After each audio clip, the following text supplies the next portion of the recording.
Buenos días a todos y bienvenidos a esta segunda sesión de la mañana. Nos encontramos ante esta mesa redonda titulada Psicología atomista, la mística y la profundidad del alma. Mi nombre es Alejandro Ginés y tendré el placer de moderar esta conversación que estoy seguro será tan estimulante como necesaria. Hoy nos acompañan dos voces cuya trayectoria y pensamiento nos ayudarán a iluminar distintas perspectivas sobre este tema. Permítanme presentarlos brevemente. En primer lugar, a vuestra derecha nos acompaña el doctor Martín Echevarría Anabitarte, doctor en Filosofía por el Pontificio Ateneo Regina Apostolorum de Roma en el año 2004, donde defendió la tesis titulada La praxis de la psicología y sus niveles epistemológicos según Santo Tomás de Aquino. Es asimismo licenciado en Filosofía y en Psicología por la Pontificia Universidad Católica Argentina en los años 1999 y 1997 respectivamente. Actualmente ejerce como profesor de Psicología en la Universidad Abad Oliva de la CEU, donde ocupa el cargo de decano de la Facultad de Psicología y forma parte del grupo de investigación Persona y Vida Personal. Entre sus responsabilidades académicas y científicas, es destacable también su papel como presidente de la sección española de la Sociedad Internacional Tomás de Aquino, así como su nombramiento en septiembre de 2022 como miembro ordinario de la Pontificia Academia de Santo Tomás de Aquino.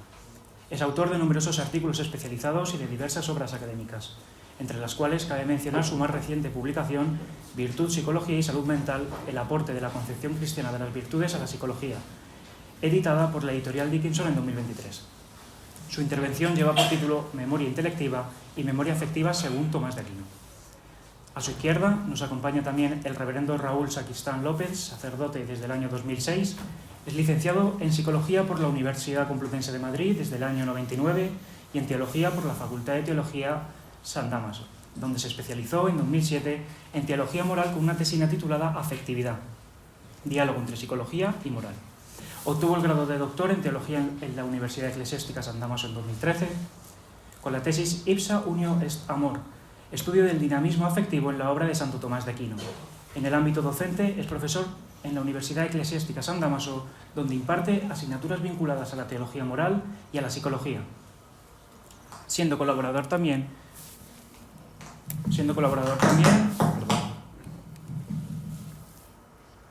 en la Universidad Francisco de Vitoria. Su investigación se centra en el estudio de la afectividad desde una perspectiva interdisciplinar que integra los aportes de la psicología y la teología. Forma parte además del grupo de investigación Veritas Amoris Project, dedicado al estudio del amor en la antropología cristiana. Entre sus publicaciones destaca su obra más reciente, Educación y afectividad, jalones para una pedagogía del amor, editada por Didascalos en 2022. Su intervención en esta mesa lleva por título Haremos morada en él, la unión mística desde la perspectiva de la unión afectiva en Santo Tomás. Ambos ponentes ofrecerán una intervención aproximada de 40 minutos. Después iniciaremos un turno de preguntas para el público.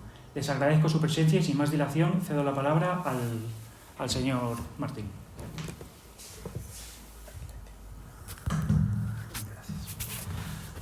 Bueno, muchas gracias por la invitación. El tema que yo voy a tratar es el tema de la memoria intelectiva y memoria afectiva. El subtítulo que me pongo tiene que ver con que en este es un tema en el que Santo Tomás está influido por San Agustín. Voy a leer para poder más o menos atenerme al tiempo que tengo concedido. Uno de los temas en los que brilla la conexión entre psicología y mística, que es el nombre que tiene esta mesa redonda, en Santo Tomás, es el tema de la mente como imagen de la Trinidad. En este tema, el doctor Angélico se inspira en el De Trinitate de San Agustín, de cuya tesis se hace eco en el comentario al libro de la sentencia de Pedro Lombardo. En las obras de Santo Tomás se observa en este tema una evolución que va desde una interpretación de las tesis agustinianas más cercana al maestro del país, a Pedro Lombardo, hacia una interpretación a la vez más propia y más cercana al texto del doctor de Hipona de San Agustín, y que alcanza su madurez después de muchas oscilaciones en la primera parte, cuestión 93, de la Suma de Teología. Santo Tomás toma de San Agustín diversas maneras de asignar esa imagen de la Trinidad en el alma, como la de mente, noticia y amor, y la de memoria, inteligencia y la voluntad, así como la del dicente, verbo y amor. Es aquella memoria que aparece en la segunda asignación de la imagen la que nos interesa especialmente, de la que mostraremos que implica en sí dos dimensiones, la de la noticia de sí y la del amor de sí. De esta manera, la memoria que forma parte de la imagen sería a la vez una memoria intelectiva y una memoria afectiva. Esta ponencia se propone buscar los fundamentos filosóficos de esta doble memoria, teniendo en cuenta el pensamiento general de Santo Tomás sobre el conocimiento y el afecto, mostrando su extensión y profundidad. En nuestro lenguaje corriente, la palabra memoria es polisémica. Se habla de la memoria como facultad, pero también se llama memoria a veces al objeto de esa facultad, como cuando se dice que alguien ha perdido la memoria. En este caso no se pierde la facultad, sino que se pierde algún recuerdo. A veces se llama memoria al acto de la facultad, como cuando decimos que hacemos memoria de algo. También se habla de escribir la memoria de alguna actividad, como la memoria de un simposio, o de escribir las memorias, la autobiografía, que es poner por escrito los recuerdos sobre esos eventos. Se habla también metafóricamente de la memoria de un ordenador, que es un almacenamiento de datos que son símbolos de algo que en la máquina no son verdaderos y propios conocimientos. En la psicología cognitiva se diferencian además muchísimos tipos de memoria: memoria sensorial, memoria de trabajo, memoria declarativa, memoria no declarativa o implícita, etc. Así como sucede en el lenguaje ordinario y científico de nuestro tiempo, también en Santo Tomás memoria se dice de muchas maneras. Este es un dato que es muy importante tener presente para comprender adecuadamente en sus contextos el uso de la palabra memoria en Santo Tomás. El significado más frecuente y propio que tiene la palabra memoria en la obra de nuestro autor es el de una potencia del alma de tipo cognoscitivo. La definición de esta potencia contiene dos aspectos que son propios de la memoria tomada en sentido propio y estricto. El primero de esos aspectos es el de ser un archivo. Santo Tomás utiliza la palabra thesaurus, un archivo de especies cognoscitivas. La palabra thesaurus es usada ya para referirse a la memoria en el latín clásico, como por ejemplo en Cicerón. Significa no solo tesoro, sino también arca, cofre, depósito. Usado para la memoria, da a entender, para decirlo con Aristóteles, que esta es como un lugar en el que se guardan las especies de las cosas conocidas.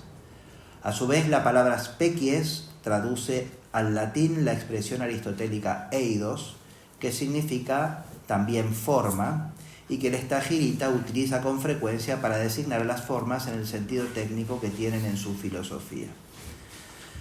Para conocer es necesario que la potencia cognoscitiva reciba de alguna manera la forma de la cosa conocida. Esa forma no tiene el mismo modo de ser en la cosa que en la potencia cognoscitiva. En la cosa la forma tiene una existencia material, porque es el principio que hace que la cosa sea lo que es. En el caso de las formas sustanciales o de la naturaleza como forma totius. En la potencia cognoscitiva, la forma existe con algún grado de inmaterialidad, no haciendo que aquella se haga físicamente la cosa conocida, sino habilitándola para conocer. Esa especie puede existir en la mente en acto perfecto, y así es cuando se conoce en acto, pero puede existir de una manera intermedia entre la potencia y el acto. Esa manera intermedia es el hábito, cuyo sujeto es la memoria. Desde ese hábito se puede proceder al acto de conocimiento con cierta facilidad. Ese acto consiste en una palabra mental, verbum mentis, en el que se expresa la cosa conocida, o en una imagen, si el conocimiento es de orden sensorial. Pero la definición completa de memoria implica un segundo aspecto, no solo el de archivo, digamos, de las especies, sino un segundo aspecto que Santo Tomás llama la razón de pretérito. Según este segundo aspecto, la memoria no solo sirve para conservar y evocar al conocimiento actual lo previamente conocido, sino también para reconocer eso previamente conocido en cuanto tal, es decir, como algo conocido en un tiempo pasado. Esto es lo que distinguiría a la memoria, por ejemplo, de la imaginación. Para Santo Tomás, siguiendo a Aristóteles, la imaginación es una potencia, un sentido interno, que sirve para conservar las especies previamente sentidas por los sentidos internos, externos y el sentido común. Pero Aristóteles llamaba a la imaginación pasión del sentido en acto. Esas especies recibidas permanecen en estado habitual en la imaginación y ésta puede representarlas mediante una imagen, incluso en ausencia de la estimulación sensorial actual. Pero la imaginación no compara lo imaginado ahora con lo conocido en un tiempo pasado. Le falta el segundo componente de la definición de memoria, la captación de la ratio praeteriti. Esta razón de pretérito es una de esas intenciones que no se reciben por los sentidos, esos significados de las cosas que son sensibles per accidens.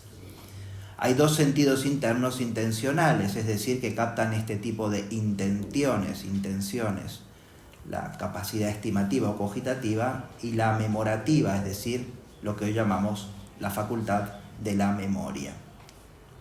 Santo Tomás se pregunta si además de esta memoria sensitiva hay también una memoria intelectiva, en el sentido de una potencia intelectiva que cumpla con los dos aspectos de la definición de memoria antes mencionados. El tema era de gran actualidad en su entorno académico, tanto porque San Agustín hablaba claramente de la presencia de la memoria en la mente, es decir, en el alma espiritual, como porque una gran autoridad filosófica como Avicena negaba que existiera una capacidad retentiva de especies en el alma humana. La respuesta de Santo Tomás es muy matizada y profunda. Si atendemos a la parte de la definición, es decir, a que se llama memoria a una potencia cognoscitiva que es capaz de retener las especies de lo conocido, entonces hay una memoria intelectiva, porque como decía Aristóteles, el alma, es decir, el alma humana, es el lugar de las especies. Las especies de lo conocido intelectualmente no desaparecerían una vez pasado el acto de conocer, sino, como es experiencia común a todo hombre, quedarían en un estado de retención habitual, disponibles para pasar al conocimiento en acto cuando fuera necesario. Por eso existen la ciencia y otros hábitos intelectuales.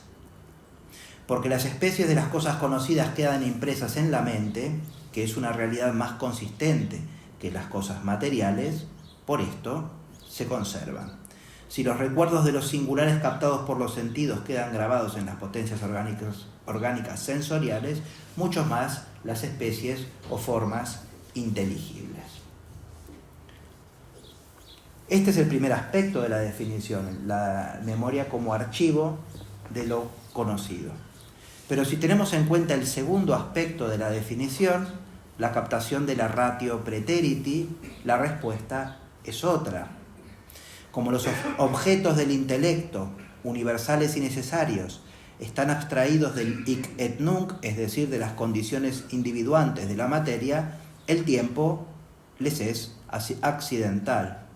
Por ese motivo, atendiendo al carácter atemporal del objeto del intelecto, no habría en el intelecto memoria en el sentido pleno del término, sino que ella se llamaría memoria de manera incompleta y por semejanza. Esta es la solución que se suele explicar en los manuales de psicología tomista, y si bien no es totalmente falsa, es una respuesta incompleta. La respuesta completa agrega algo más, que hace que la memoria se dé en un sentido propio también en el intelecto. El texto más claro al respecto es el siguiente. Es una respuesta a las objeciones, no es el cuerpo del artículo, pero estamos en la suma teológica en la cual tanto las objeciones como las respuestas las pone el mismo Santo Tomás. No es una verdadera cuestión disputada, por lo cual es parte de lo que Santo Tomás tiene pensado para responder. Y dice así: a lo segundo respondo diciendo que la preterición puede referirse a dos cosas: al objeto que se conoce y al acto de conocimiento. Ambos se dan juntos en la parte sensitiva, que aprehende algo porque es inmutado por un sensible presente, de donde el animal recuerda simultáneamente que él sintió anteriormente en el pasado y que él sintió algún sensible pasado. Pero en lo que pertenece a la parte intelectiva, la preterición es accidental y no conviene per se de parte del objeto del intelecto. Pues el intelecto entiende al hombre en cuanto es hombre, y al hombre en cuanto es hombre le es accidental ser en el presente, en el pasado o en el futuro. Pero de parte del acto, la preterición se puede tomar per se, también en el intelecto. Per se quiere decir de manera propia. ¿Cómo en el sentido? Porque el entender de nuestra alma es cierto acto particular existente en este tiempo o en aquel, según lo cual se dice que un hombre entiende hoy, ayer o mañana. Y esto no repugna a la intelectualidad, porque este tipo de entender, aunque sea algo particular, sin embargo, es un acto inmaterial, como se dijo anteriormente acerca del intelecto. Por eso, como el intelecto se entiende a sí mismo, aunque él sea un intelecto singular, así también entiende su entender, que es un acto singular existente, ya sea en el presente, como en el pasado o en el futuro. Así se salva la razón de memoria en el intelecto en cuanto a ser de lo pasado, en cuanto entiende que él entendió anteriormente, pero no en cuanto entiende lo pretérito en cuanto existe aquí y ahora. Fin de cita. Aunque se trata de un texto extenso, era necesario citarlo completo para que quede claro el argumento que presenta Santo Tomás. Si bien el objeto del intelecto abstrae del aquí y del ahora y por tanto le es accidental la temporalidad, esto no sucede con el acto de entender. En efecto, todo acto de entender se realiza en un tiempo determinado. Pero nosotros entendemos que entendemos y al conocer nuestro propio acto de entender, lo conocemos como existente bajo un tiempo determinado.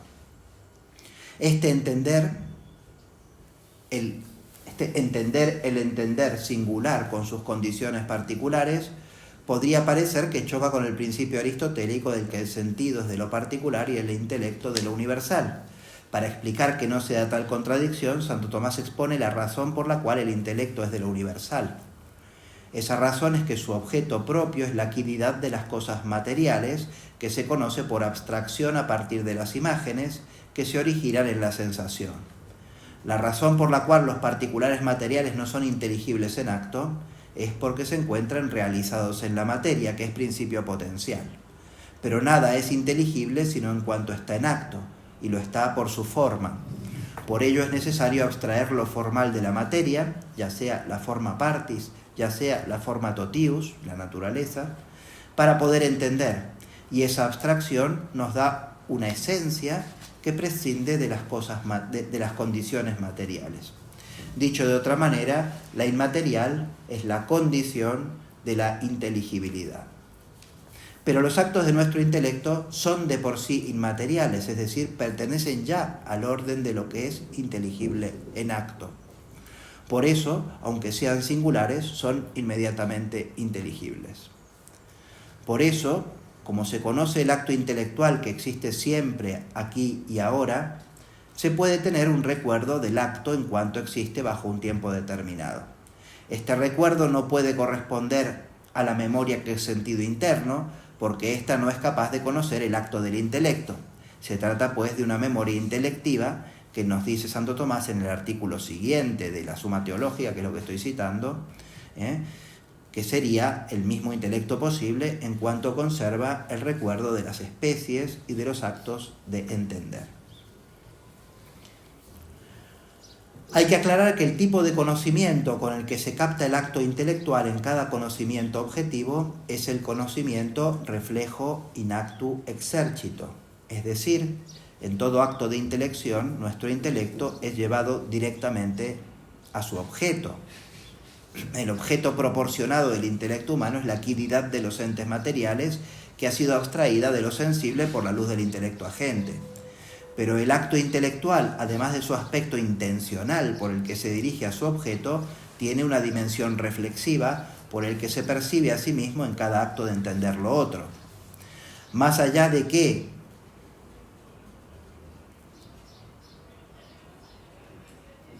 se pueda objetivar el acto mismo en un acto ulterior, cognitio in actu signato, como podría ser el acto de recuerdo explícito de un acto intelectual pasado.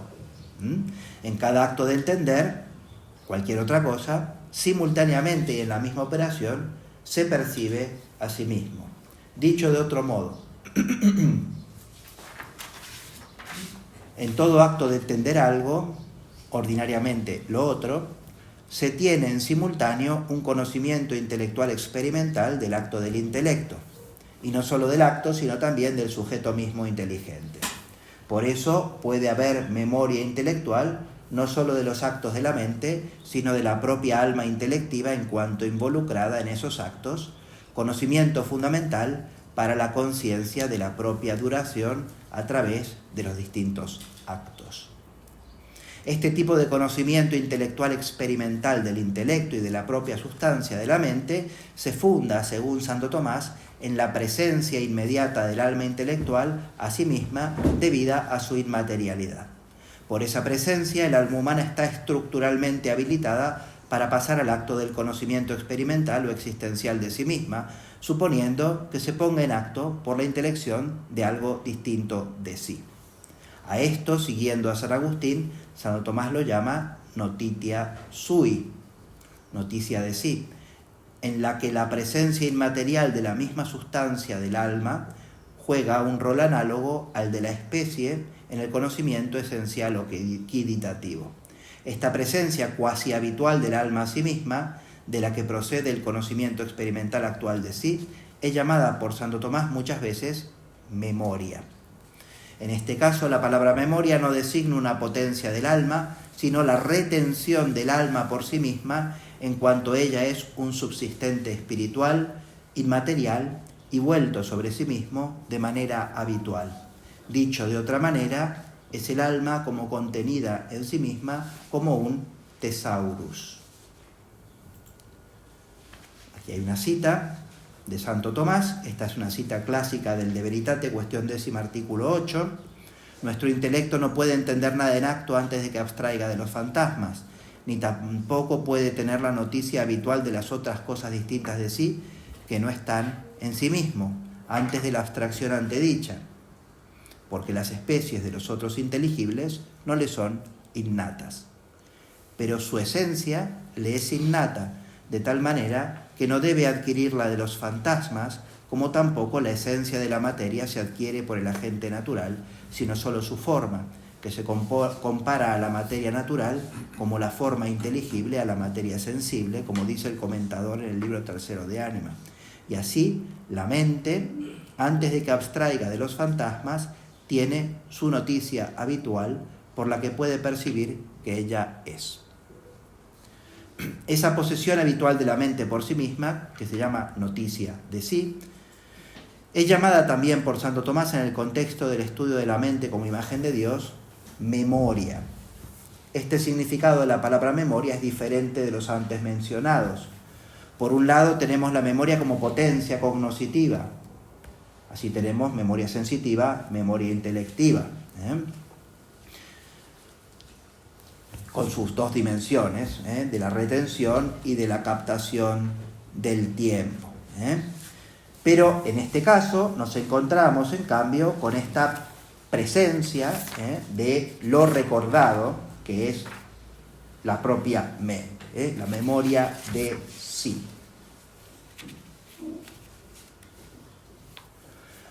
Por esta noticia de sí, la mente se recuerda y se reconoce a sí misma en cada acto de conciencia concomitante a cada intelección.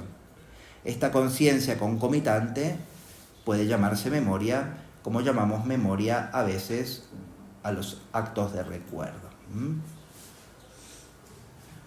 Pero como el intelecto no solo entiende, estoy citando, como el intelecto no solo entiende lo inteligible, sino que también entiende que él entiende tal inteligible, el nombre de memoria puede extenderse a la noticia, porque aunque no conozca el objeto en cuanto pasado del modo antedicho, sin embargo se conoce el objeto del que antes se tuvo noticia, en cuanto alguien sabe que él la tuvo antes.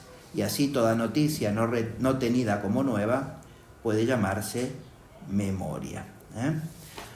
Bueno, voy a avanzar porque si no, no acabo, pero dejo unas cosas que si esto después se publica, pues ya quedará. Santo Tomás aclara que en todo caso la memoria se llama más propiamente memoria, incluso cuando la que es memoria de sí, cuando se da con un intervalo de tiempo en el medio.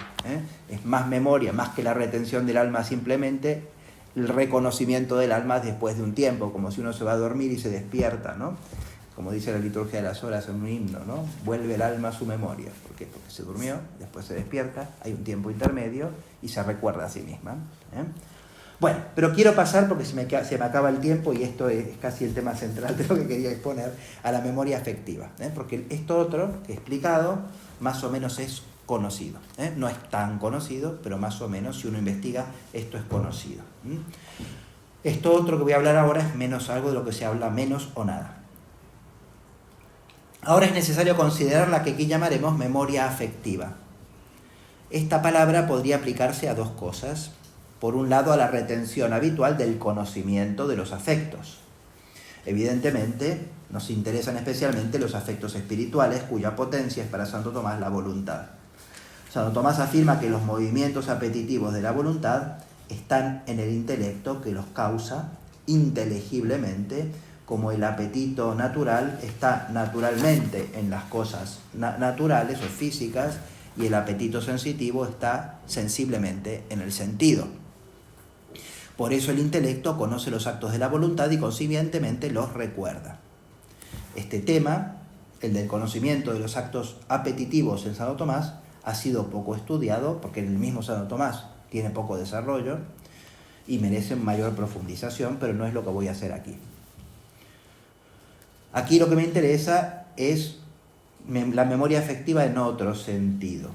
¿Qué otro sentido? El sentido de una retención habitual propia y específica del orden afectivo. Es decir, no la retención cognitiva de los afectos, sino la retención afectiva de los afectos. La diferencia entre estos dos tipos de retención se basa en la diferencia de las maneras de estar presente una cosa, natural, cognoscitiva y afectivamente. Así lo explica Santo Tomás justamente en el contexto de exposición de la mente presente a sí misma como imagen de la Trinidad. Dice así, en la Suma Teológica: así como por entender alguna cosa proviene cierta concepción intelectual de la cosa entendida en el que entiende, que se llama verbo, así por el hecho de que alguien ama alguna cosa, proviene cierta impresión, por así decir, de la cosa amada en el afecto del amante, según la cual se dice que lo amado está en el amante, como lo entendido está en quien entiende. De tal manera que cuando alguien se entiende y se ama a sí mismo, está en sí mismo no solo por la identidad de la cosa, sino también como lo entendido en quien entiende y lo amado en el amante. Lo amado está en el amante por una presencia afectiva. Esa presencia es diferente de la presencia natural y de la presencia cognoscitiva, aunque dependa de aquellas. Es decir, la presencia afectiva tiene su peculiaridad propia. El amante está en el acto del amado como una impresión afectiva que funciona como un impelente intrínseco del afecto hacia el amado. Ahora bien, esa presencia actual se debe fundar en una presencia habitual, de modo semejante a como sucede en el conocimiento, en el que el verbo procede de la noticia habitual. En efecto, así como el intelecto en acto primero por la presencia de la especie inteligible en su memoria intelectiva hace proceder un verbo mental en el que expresa y manifiesta lo entendido, la voluntad, por una especie de presencia habitual de lo amado, hace proceder el amor. Ese amor procede entonces de algo que podemos llamar por analogía memoria afectiva. La comparación entre la especie inteligible y el hábito afectivo la hace el mismo Santo Tomás en su Tratado de los Hábitos de la Suma de Teología, respondiendo a la siguiente objeción. La objeción dice así: parece que en la voluntad no hay ningún hábito, porque el hábito que está en el intelecto son las especies inteligibles, por las que entienden acto, pero la voluntad no opera por unas especies, por lo tanto la voluntad no es sujeto de ningún hábito. La respuesta de Santo Tomás es la siguiente. A lo primero respondo diciendo que, así como en el intelecto hay alguna especie que es semejanza del objeto, Así también es necesario que en la voluntad y en cualquier facultad apetitiva haya algo por lo que se incline hacia su objeto, porque el acto de la potencia apetitiva no es otra cosa que cierta inclinación, como arriba se ha dicho. Para aquellas cosas a las que se inclina suficientemente por la naturaleza de la misma potencia, no necesita ninguna cualidad inclinante. Pero, como es necesario para el fin de la vida humana que la facultad apetitiva se incline hacia algo determinado, a lo que no se inclina por la naturaleza de la potencia, que se refiere a muchos y diversos objetos, por eso es necesario que en la voluntad y en las otras fuerzas apetitivas haya algunas cualidades inclinantes que se llaman hábitos. Es decir, los hábitos de la voluntad son análogos a las especies del intelecto. Es evidente aquí la analogía de proporcionalidad utilizada por el Aquinate. Así como en el intelecto hay una retención de especies que constituyen los hábitos intelectivos, hay en la voluntad y en las otras facultades apetitivas unas cualidades inclinantes que llamamos hábitos. Por la misma proporción, podríamos decir que la voluntad, en cuanto es capaz de retener habitualmente esas cualidades inclinantes, podría ser llamada memoria, al menos en cuanto es una capacidad retentiva de cualidades inclinantes, aunque no por ser una facultad cognoscitiva, ni tampoco en cuanto a la dimensión temporal. Ahora, la pregunta es, ¿Santo Tomás la llama así alguna vez? Y esto es a lo que vamos ahora, y con esto ya voy a acabar porque se me acaba el tiempo. Al tratar de la memoria intelectiva, hemos dicho que uno de los significados de esa memoria era el de la noticia sustancial. Ahora podemos completar esa idea. Santo Tomás, que considera que la imagen de Dios se encuentra en la mente, sobre todo en cuanto ésta contempla y ama en acto a Dios, y no sobre todo en cuanto este conocimiento y este amor están en potencia, sea en las facultades, sea en los hábitos, se pone la siguiente objeción. Agustín, en el libro 10 de Trinitate, asigna la imagen de la Trinidad en el alma según la memoria, la inteligencia y la voluntad. Pero estas tres son facultades naturales del alma, como dice el maestro en la distinción 3 del libro primero de las sentencias. Por lo tanto, la imagen se considera según las potencias, no según los actos. La tesis de Santo Tomás será que es según los actos, no según las potencias, como sí todavía sostenía en el comentario de las sentencias, de alguna manera. Santo Tomás responde lo siguiente. A lo tercero respondo, diciendo que, como prueba Agustín en el libro 14 de Trinitate, se dice que entendemos o amamos algo tanto cuando pensamos sobre ello como cuando no pensamos. Pero cuando están sin pensamiento, pertenecen, ambos, solo a la memoria, la cual, según el mismo Agustín, no es otra cosa que la retención habitual de la noticia y el amor. La memoria no es solo la retención habitual de la noticia, es también la retención habitual del amor. Pero dado que, como él mismo dice, allí la palabra no puede existir sin pensamiento, pues pensamos todo lo que decimos también con aquella palabra interior que no pertenece a la lengua de ningún pueblo, esta imagen se conoce principalmente en aquellas tres, es decir, en la memoria, la inteligencia y la voluntad. Me refiero a esa inteligencia por la que entendemos pensando y esa voluntad o amor o dilección que une a esta prole y al Padre. De lo que se evidencia que la imagen de la Divina Trinidad se pone más bien en la inteligencia y en la voluntad actuales que según que están en la habitual retención de la memoria, aunque en cuanto a esto, de algún modo, esté la imagen de la Trinidad en el alma, como allí mismo se dice. Y así se evidencia que la memoria, la inteligencia y la voluntad no son tres facultades, como se dice en las sentencias. Voy acabando. Este texto es muy importante tanto para comprender la concepción tomista de la imagen de la Trinidad en el alma, inspirada en San Agustín, como para el tema que nos ocupa en particular. En primer lugar, en el contexto en el que está, el Aquinate defiende que el hombre es imagen de Dios, sobre todo según su mente, y en esta especialmente por sus actos más que por sus potencias y hábitos. Esto es así porque el acto es superior a la potencia, y Dios es acto puro, por lo que nos asemejamos a Él más en cuanto estamos en acto que en cuanto estamos en potencia, y muy especialmente según que lo conocemos y amamos en acto. En esto Santo Tomás se opone a Pedro Lombardo, que interpretaba a San Agustín como si éste estuviera hablando de tres potencias o facultades del alma, como se ha dicho. Es en este contexto que aparece la referencia a la memoria entendida como la retención habitual de la noticia y el amor. Mente, noticia y amor son otra asignación de la imagen distinta de la memoria, inteligencia y voluntad.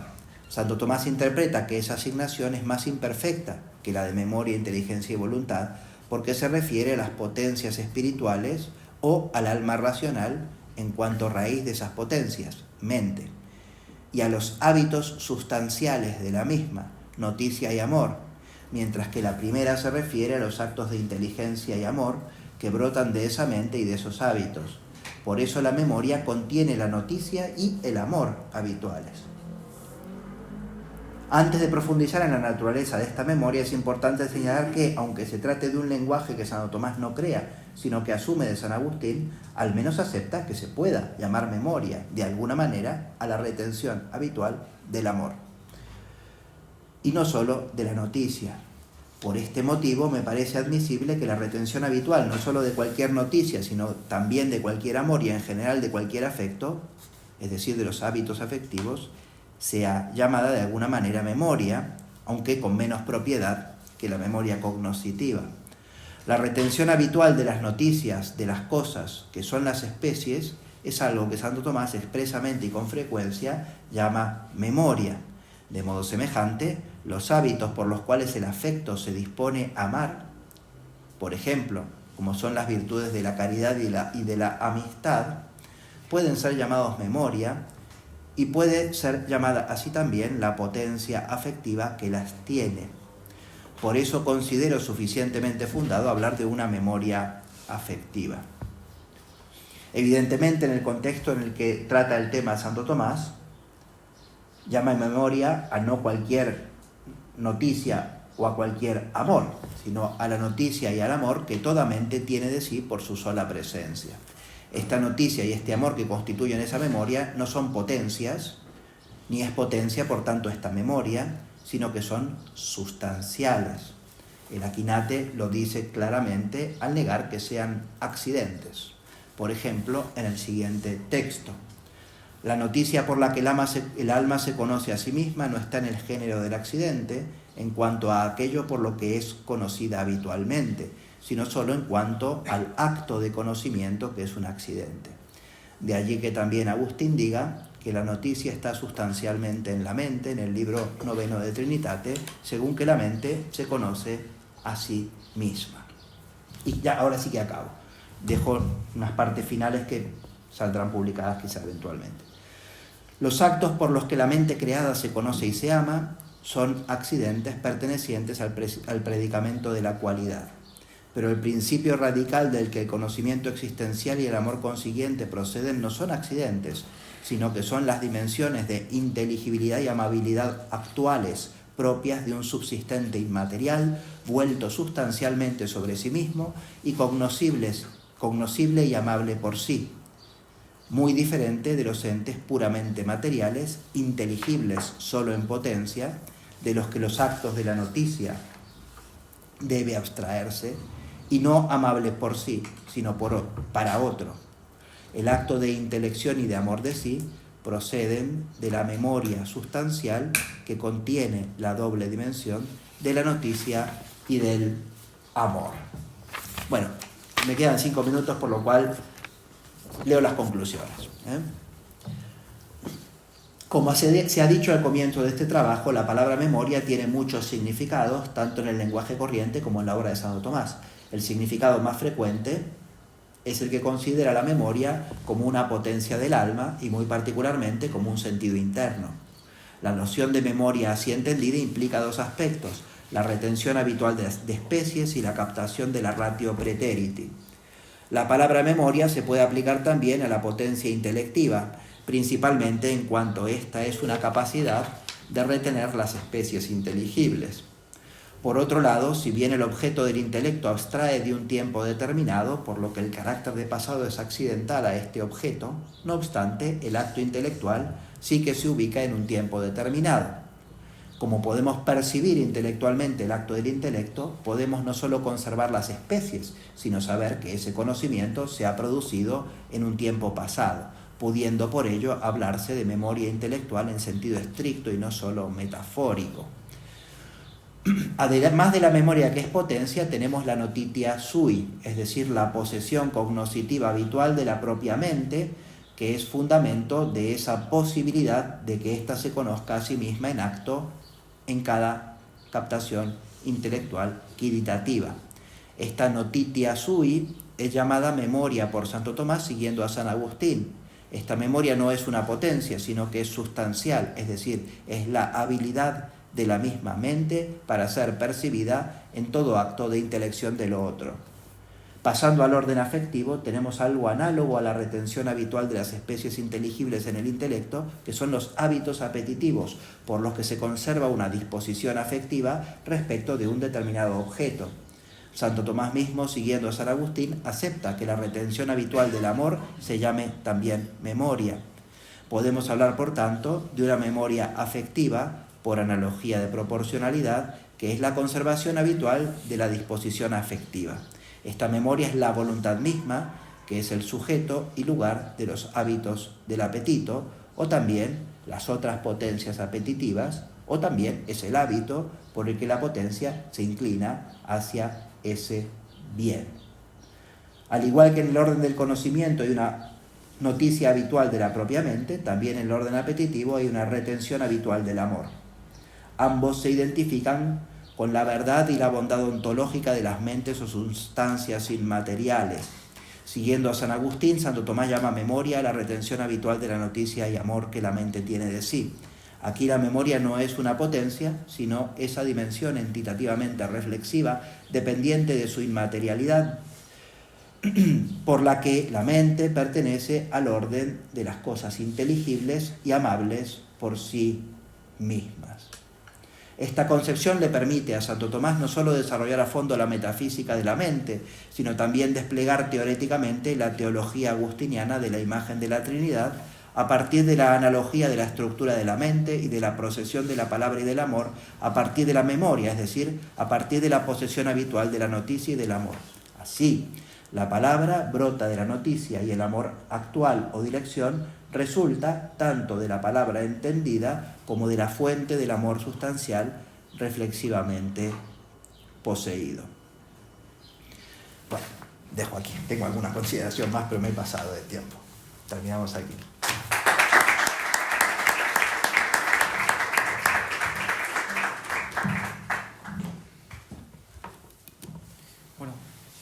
Muchísimas gracias por su ponencia, don Martín.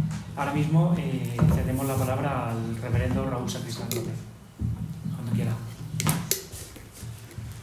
Muy bien, pues lo primero, muchas gracias también por la invitación también a participar en este congreso que habéis preparado, pues, precisamente porque, como habéis dicho también, ¿no?, al haber hecho la tesis justamente sobre el tema de la afectividad en Santo Tomás, pues siempre es alguien con quien has tratado hasta pues desarrollar una verdadera amistad con él, ¿no? Una cosa peculiar, desarrollar amistad con Santo Tomás, pero que es verdad que es posible, ¿no?, cuando te acercas a él y tratas con él. Así que lo primero, pues gracias por la invitación también. Me es agradable también por varias cosas. Primero por ver tanta gente, ¿no?, que pues la verdad que me agrada mucho, ¿no?, el interés por esto. Y luego, como cosas curiosas, pues porque ver aquí al lado a García Morente, ¿no?, que como sabéis fue sacerdote también, ¿no?, es una persona muy vinculada a nuestro seminario en Madrid, porque él vivió allí, ¿no?, y pues es como, bueno, de alguna manera son pequeños detalles en los cuales uno pues le permite sentirse en casa, ¿no?, aparte de conocer a gente que conoces de otros sitios. Pues vamos allá. Agradezco también la ponencia del profesor Echevarría antes justo, porque bueno, a lo largo de la mía iréis viendo cómo todo lo que ha dicho va concordando también por todo el tema de lo que es la cuestión del afecto, que es de lo que yo os voy a hablar también, ¿no? Hablar de psicología atomista resulta, al menos para los psicólogos y estudiantes de psicología odiernos, cuando menos anacrónico, y podríamos decir que para algunos incluso ridículo, ¿no? ¿Quién diría hoy, incluso entre los psicólogos y alumnos católicos, que Santo Tomás podría aportar algo a la ciencia psicológica, ¿no? Sin embargo, al menos yo estoy totalmente convencido de esta aportación. En esta convicción me sumo también pues a la idea de los profesores Echevarría o Ignacio Andereguen o Selmira Seligman, que él también los conoce perfectamente, ¿verdad?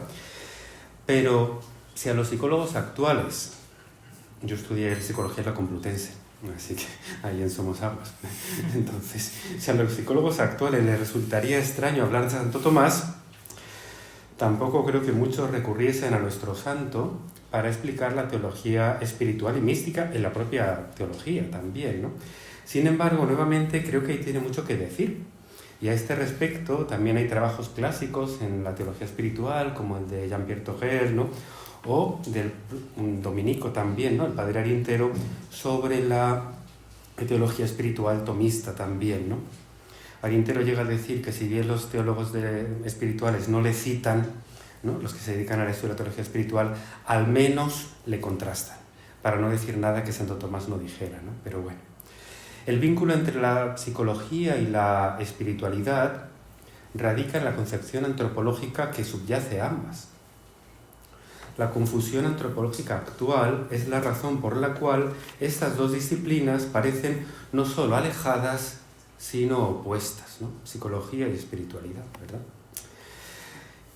El angélico, por otra parte, de una concepción del hombre como una criatura de Dios, con la que Dios entra en contacto. Por lo tanto, ambas disciplinas quedan verdaderamente vinculadas.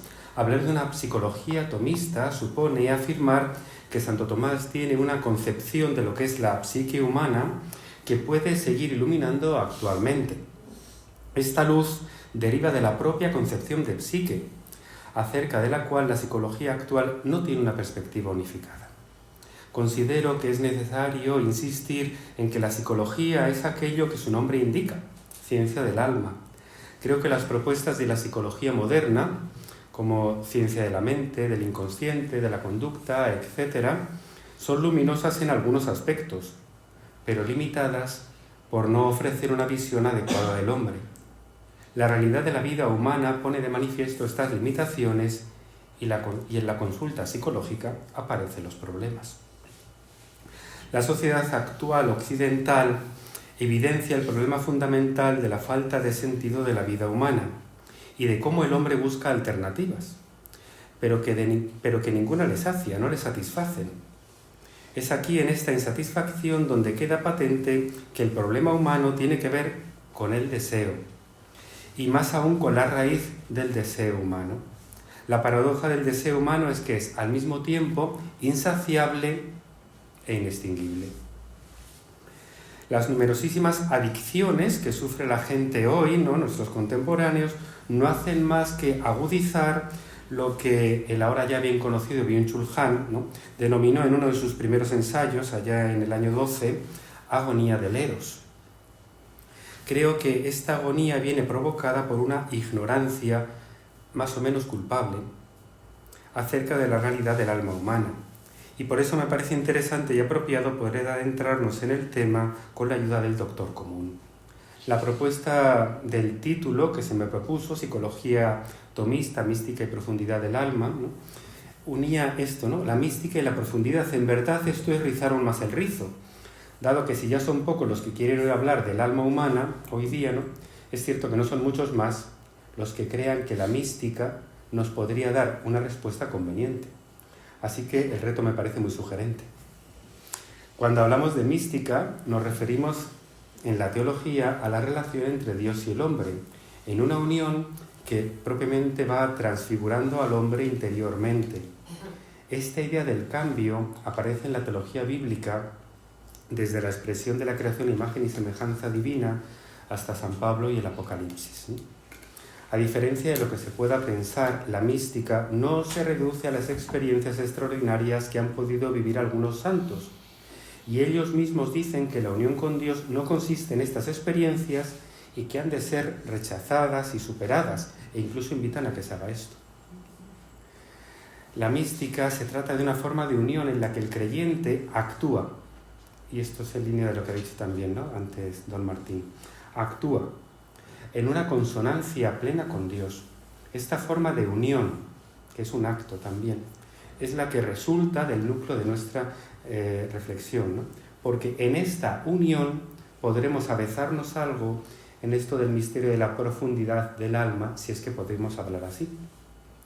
Mi propuesta es partir de ejemplos actuales en los que podemos visualizar una cierta preocupación por la interioridad humana para procurar ofrecer una respuesta de la mano del doctor común. Partimos de aquello que diríamos que sería lo irreductible de lo humano. No me deja de parecer curioso que en un tiempo en el que vivimos, bajo la avalancha del materialismo, en particular en su vertiente tecnológica, sigan surgiendo voces que reclaman una consideración de lo humano más allá de lo material. Podemos ver algunos ejemplos de estas voces en ámbitos tan dispares como la filosofía, la psicología o la literatura. En el ámbito filosófico, hace ya algún tiempo, en 2017, que el holandés Rob Riemen, reivindica la nobleza de espíritu que debe guiar al hombre en la sociedad, apoyándose en una antropología de alguna manera trascendente en un cierto estilo cercano al platónico. Hace menos tiempo, Josep María Esquirol hablaba de una antropología de la herida infinita, en que esta vez con alusiones y formas y términos católicos, pero sin referencia a la divinidad, también hacía caer en la cuenta del misterio que resulta el ser humano para sí mismo. En el ámbito psicológico, dominado desde los años 90 por la neurociencia, el desarrollo de las investigaciones acerca de la construcción de la conducta humana ha seguido el cauce de lo que se ha venido llamando las funciones ejecutivas, que serían aquellas que diseñan y ejecutan cada conducta humana. Las investigaciones más recientes van apuntando a la posibilidad de que no haya muchas funciones ejecutivas, sino una única función ejecutiva, o más bien una forma unitaria de las mismas que excedería propiamente lo neuronal y que paradójicamente va acercándose a la antigua idea aristotélica del alma y sus funciones, facultades o potencias.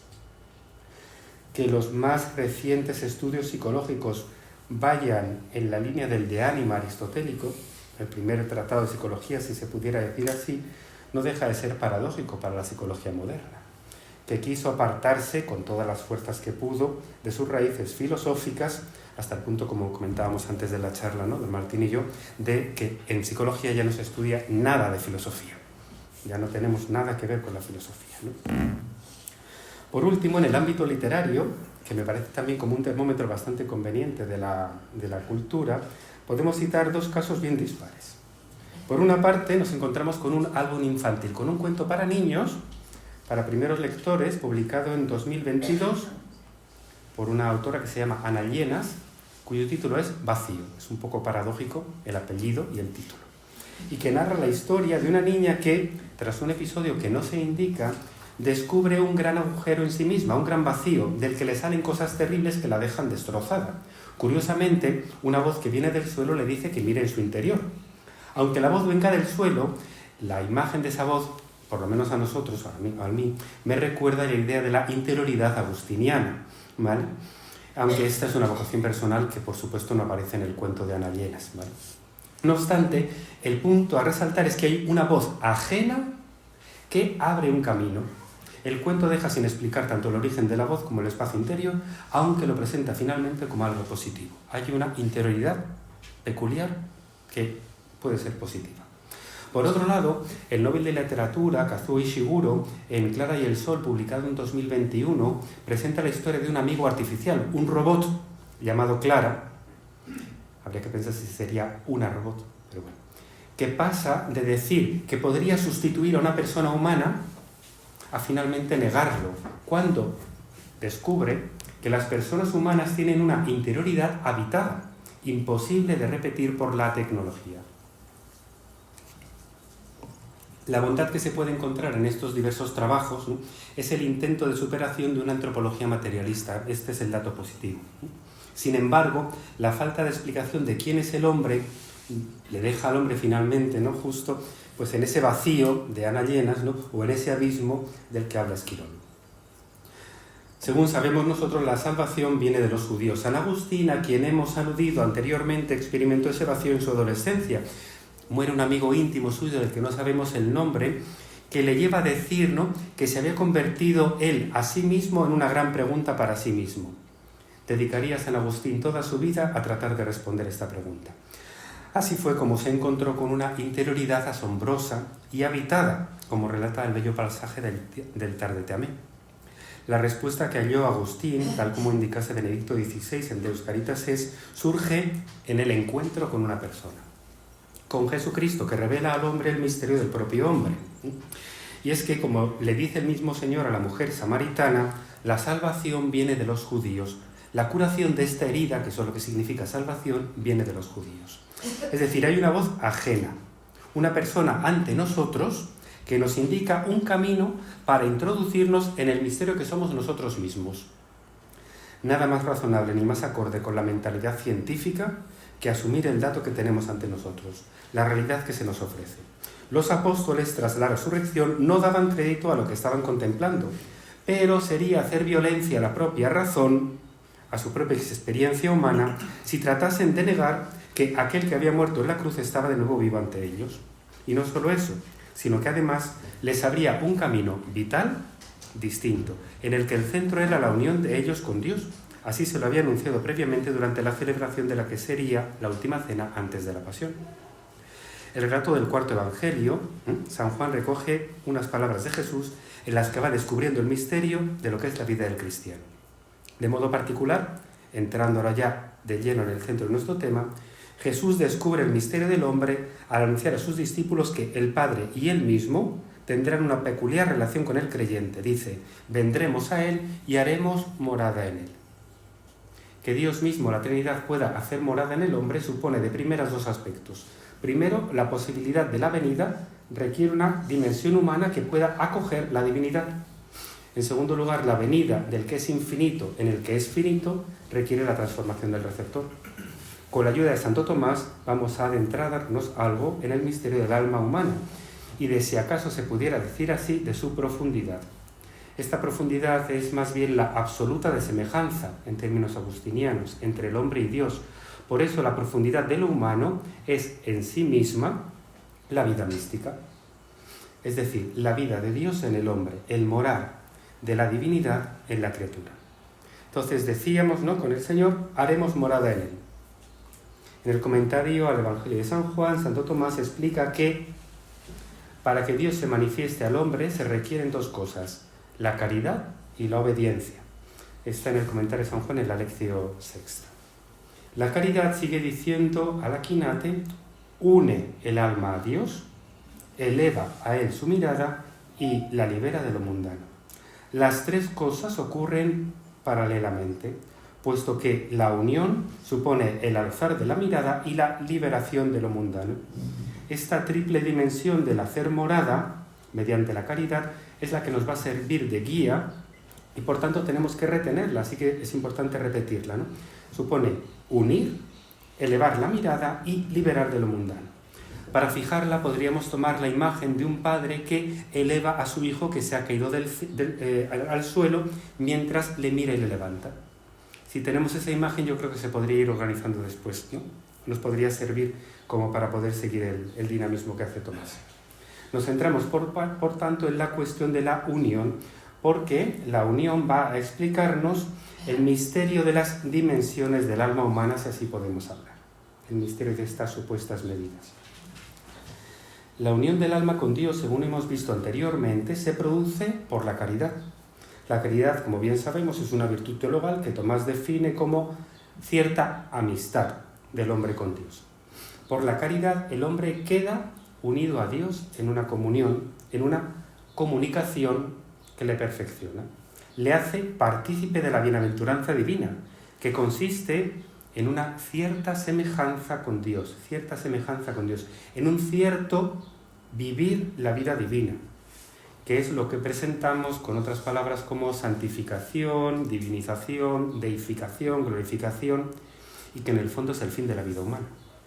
Ahora bien, ¿cómo tiene lugar esa unión entre Dios y el alma humana? ¿Cómo se construye Dios su morada en nosotros?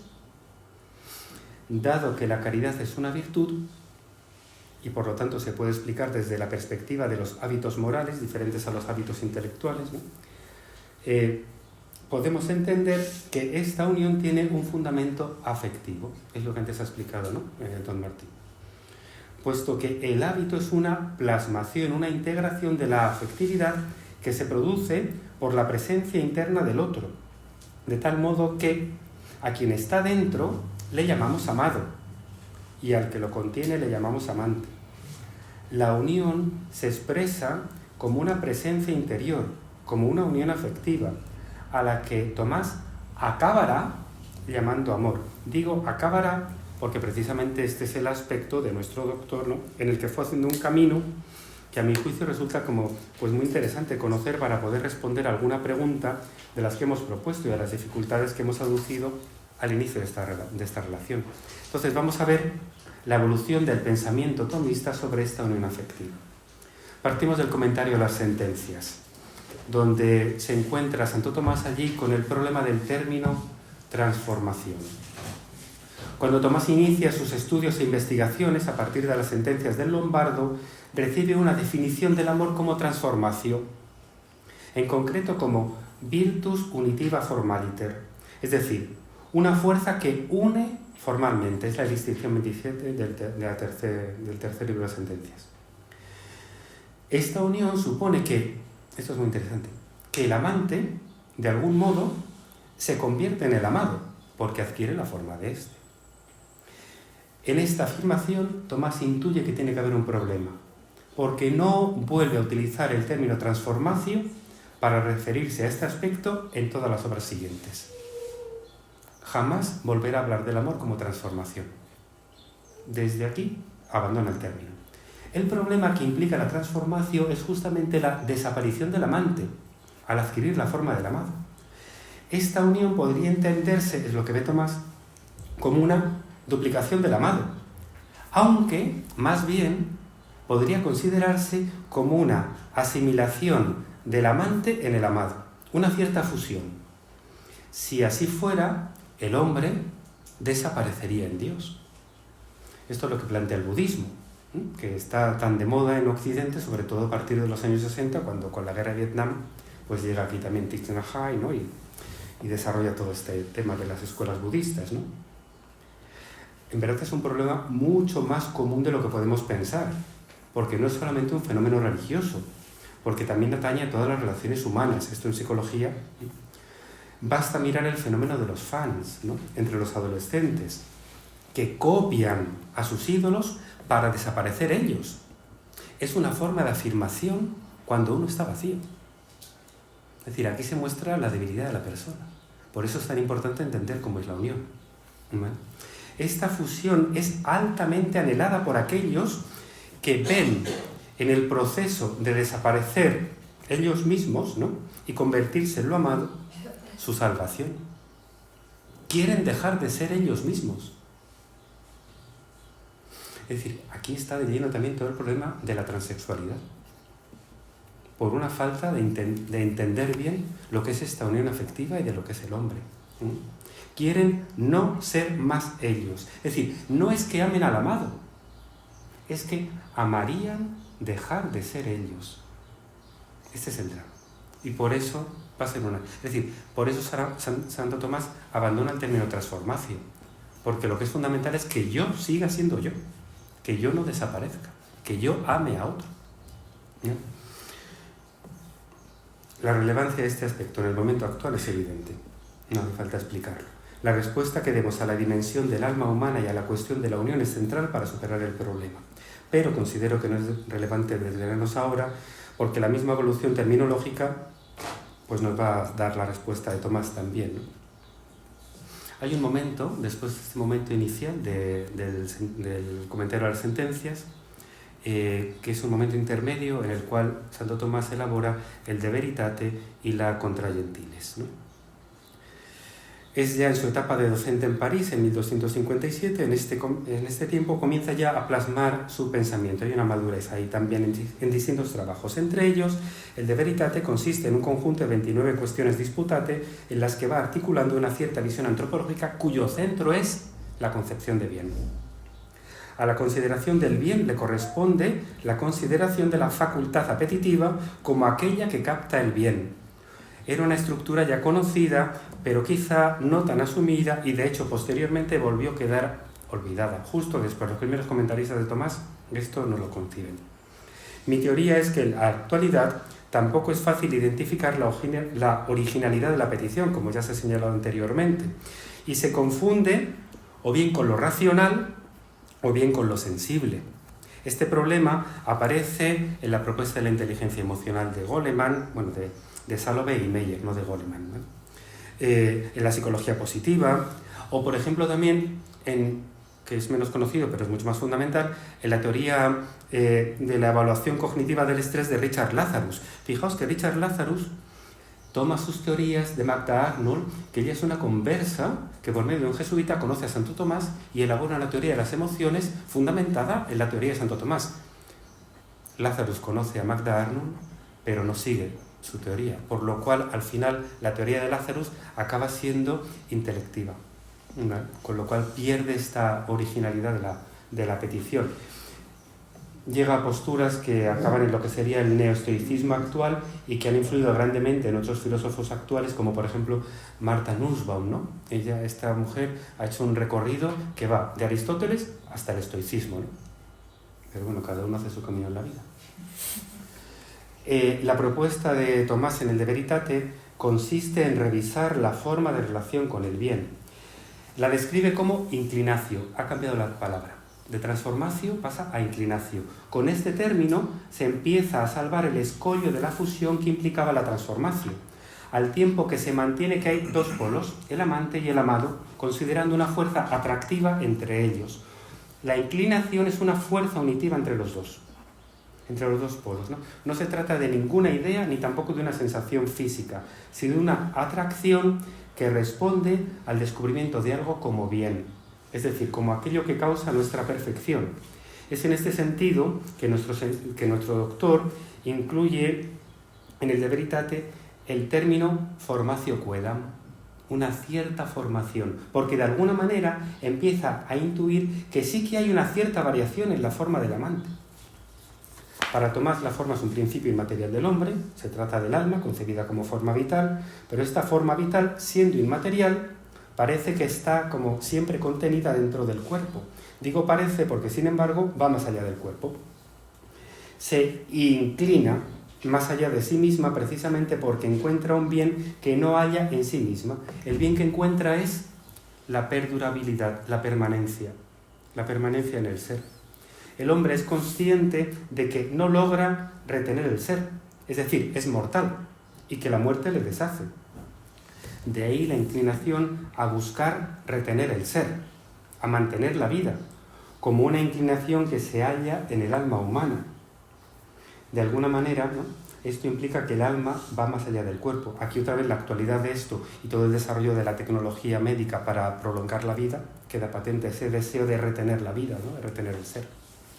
Esta inclinación está fuera del alcance de los demás animales, pues ellos tienen una inclinación a preservar su existencia, pero no a ir más allá de la muerte, es decir, no se halla en los animales una inclinación a la inmortalidad.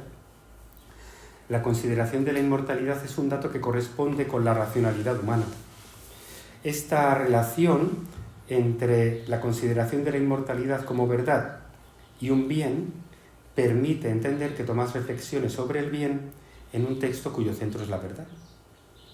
El vínculo entre los trascendentales, que es evidente para los autores medievales, está olvidado en nuestro tiempo, ¿no?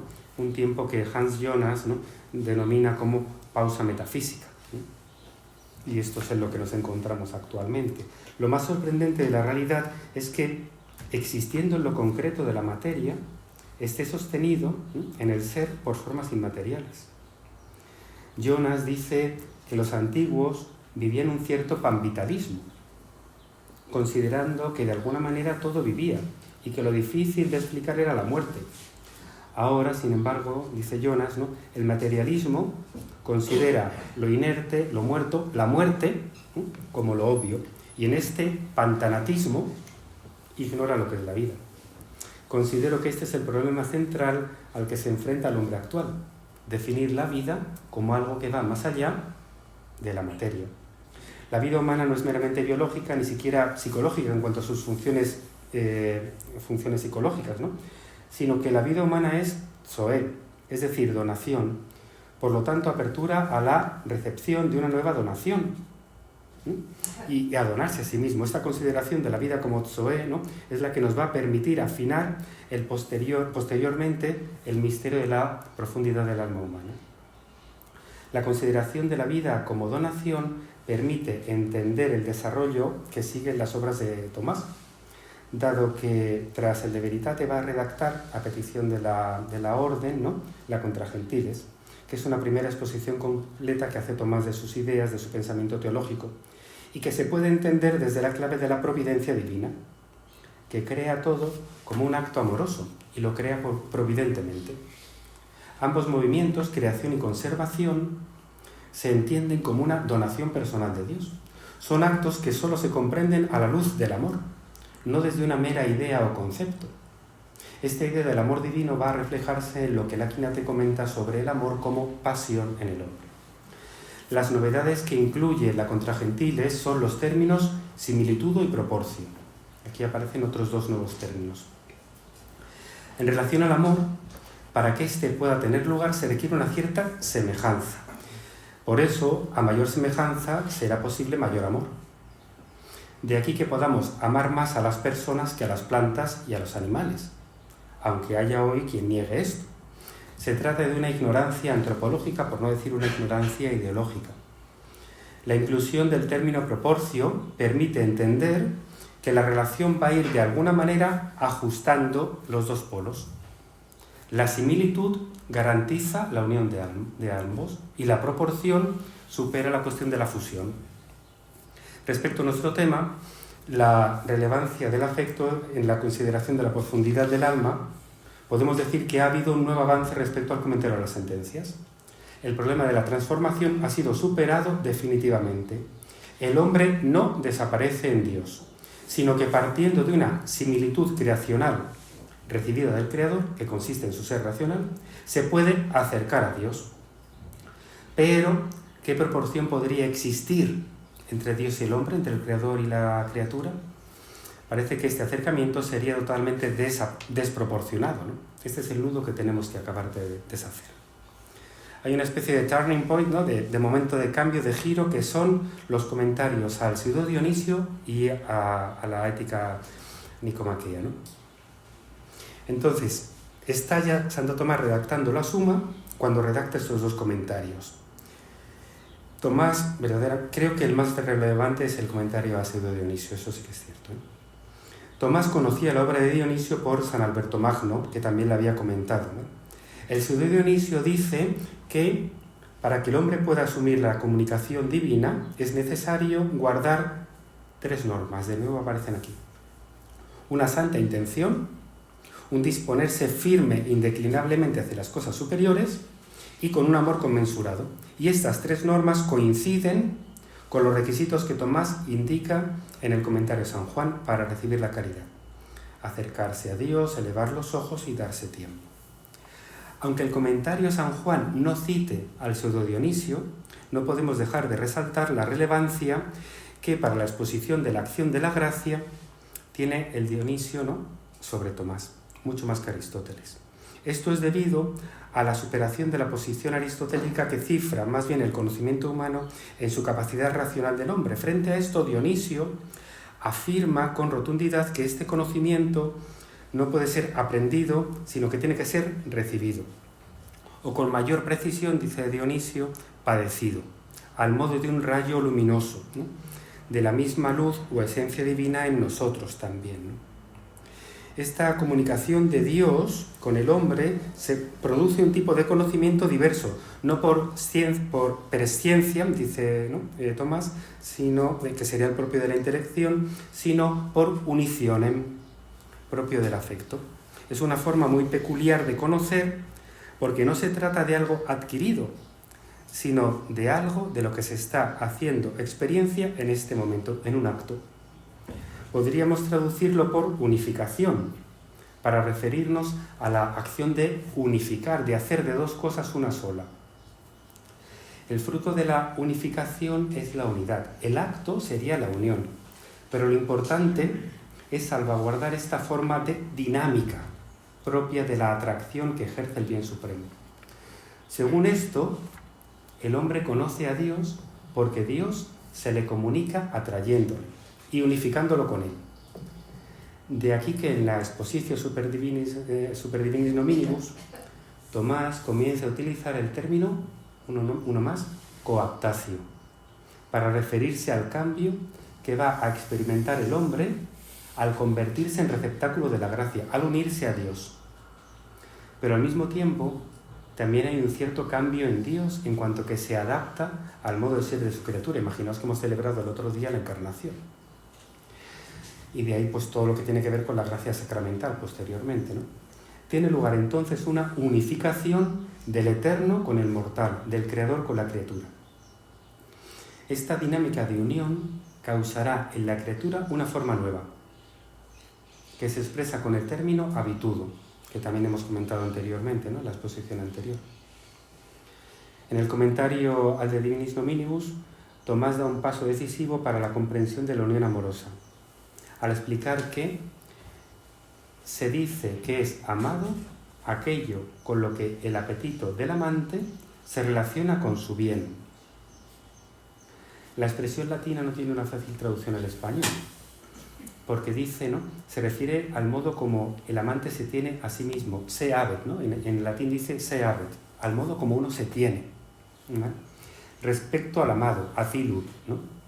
Es decir, esto es curioso, ha llegado a ser amante porque considera el amado un bien, sicutatsum bonum, ¿no?, porque se considera como a su bien, ¿no?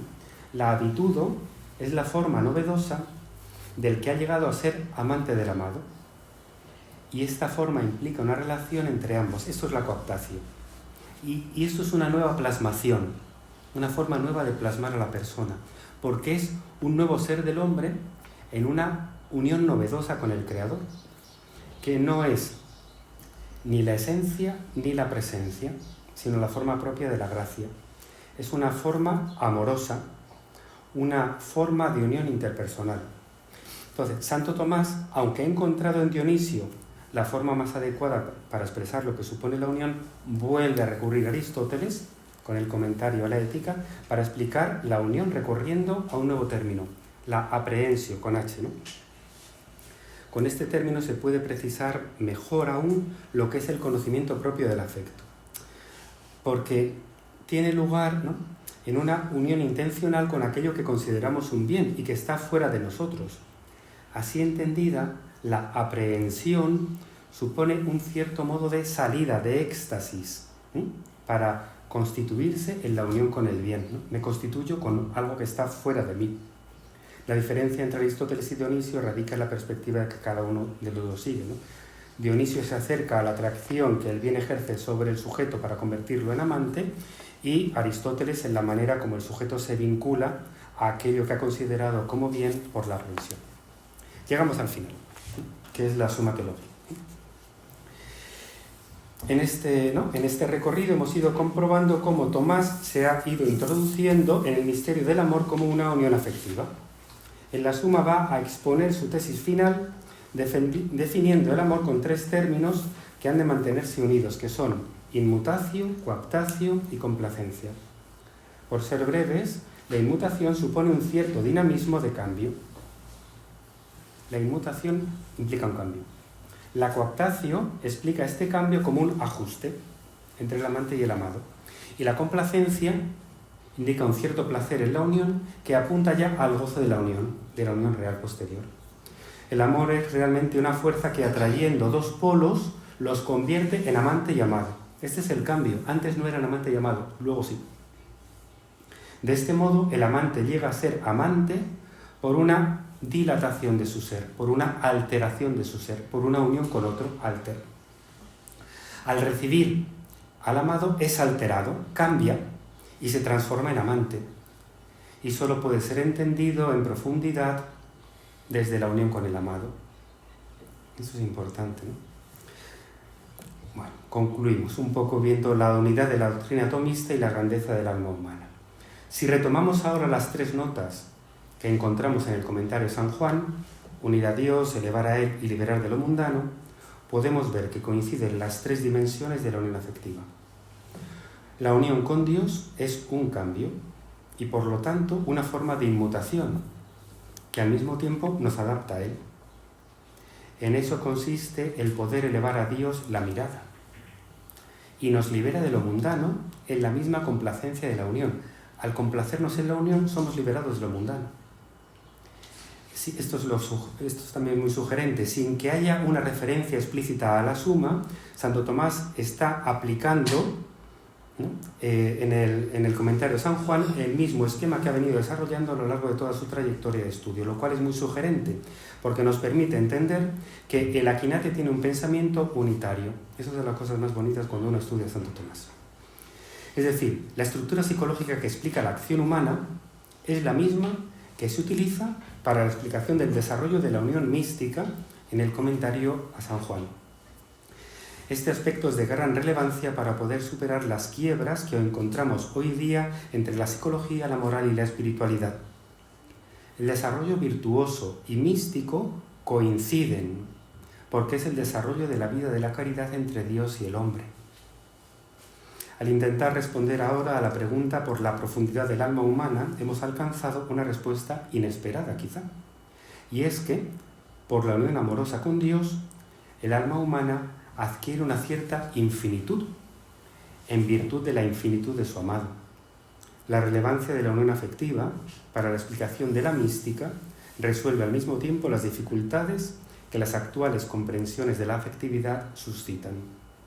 A la luz de la propuesta tomista, la psicología actual se puede ver muy enriquecida por una explicación de la afectividad que responde al misterio del hombre y le ayuda a superar las dificultades en que los múltiples procesos de compensación ante las adversidades en este momento, ¿no?, de compensaciones que tenemos, van desarrollando.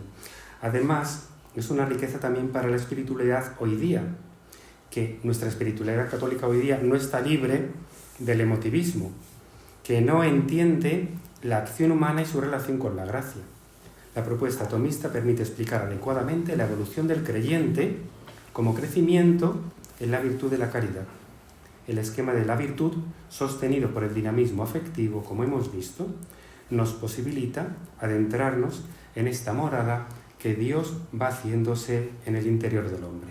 Muchas gracias.